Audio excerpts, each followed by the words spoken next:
सास का दहेज। स्नेहा के बेटे की शादी शिल्पी से होती है। शिल्पी दहेज में हर सामान लेकर आती है जो पहले से ही स्नेहा के घर होता है। ये सामान स्नेहा के पापा ने उसे दिया था।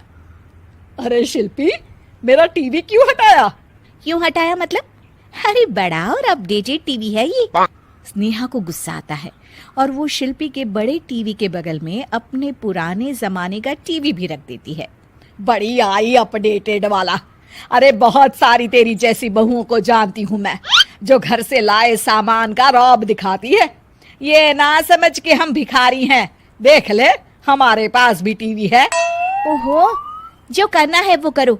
कोई मेहमान आएगा तो हंसेगा कि एक ही जगह दो दो टीवी। हंसने दे, दुनिया भी तो देखे कि सिर्फ तू नहीं, मैं भी दहेज लेकर आई थी। अब यही हाल हर सामान का हो जाता है। ड्राइंग रूम में एक साथ दो तरह के सोफे रखे होते हैं, एक नया आलीशान तो एक पुराना लकड़ी का। शिल्पी स्नेहा की इस आदत से काफी दुखी हो जाती है। एक टीवी पर रामायण चलती है तो बगल की टीवी में फिल्मी गाने, किसी को किसी की आवाज भी सुनाई ना पड़े वैसे। घर के दूसरे सदस्य भी सास बहू की इस आदत से परेशान हो जाते हैं।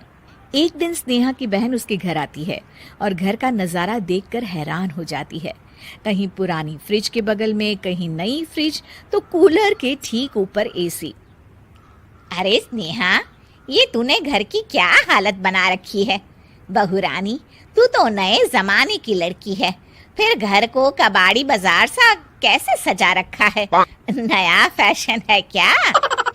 देखिए ना मौसी, माँ जी अपना पुराना सामान निकालना ही नहीं चाहती। वो सोचती है कि उनका ही सामान घर में रहेगा। अरे बहन, तू इस मामले में ना बोल तो ही अच्छा है। मैंने बहुत सी बहुओं को देखा है, अपने लाए सामान पर सास को धौंस दिखाते, और मैं भला किसी की धौंस को क्यों सहन करूं? मेरे पास तो सारा सामान है, और वैसे भी क्या कहते हैं, ओल्ड इज गोल्ड। अब क्या था, शिल्पी ये सुनते ही भड़कती है और जोर जोर से चिल्लाने लगती है। वाह माँ जी वाह, जरा अपना सोफा तो देखिए, ऐसा लग रहा है खुदाई से निकला है लकड़ी का। और मेरा सोफा देखिए कैसे लेदर की चमक और गुदगुदा सा है। अरे आपका तो पुराना धुराना सा है। शिल्पी देख, मेरे पिताजी ने जो दिया है वो उनकी निशानी है, उसके बारे में मत बोल। तू तेरा सामान ले जाकर अपने कमरे में रख ले। क्यों? मैं अपना सामान क्यों कमरे में रखूं? और जो मेरे ससुराल आए वो यही कहे, ओ कितना ओल्ड फैशन घर है। दोनों की बहसा बहसी में मौसी सर पकड़ लेती है। तुम दोनों जब देखो तब लड़ती रहती हो। मैं तो चली किचन में बादाम का शरबत बनाने। सुन, बादाम का सिलबट्टा जो मेरी माँ ने दिया था उसमें पीस लेना।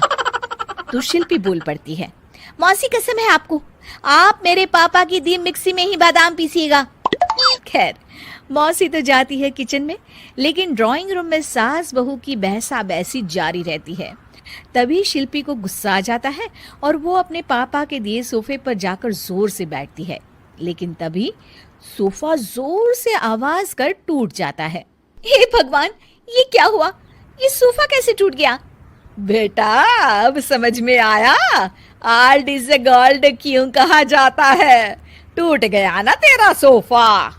तभी किचन से जोर से आवाज आती है और मौसी काली पीली होकर किचन से बाहर निकलती हैं।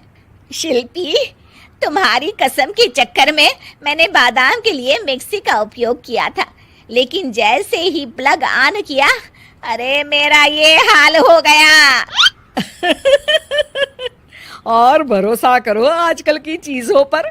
मैंने तो कहा था तुझसे, माँ की सिलबट्टे पर बादाम को पीसती तो तेरा ये हाल ना होता और स्वाद का स्वाद बरकरार रहता।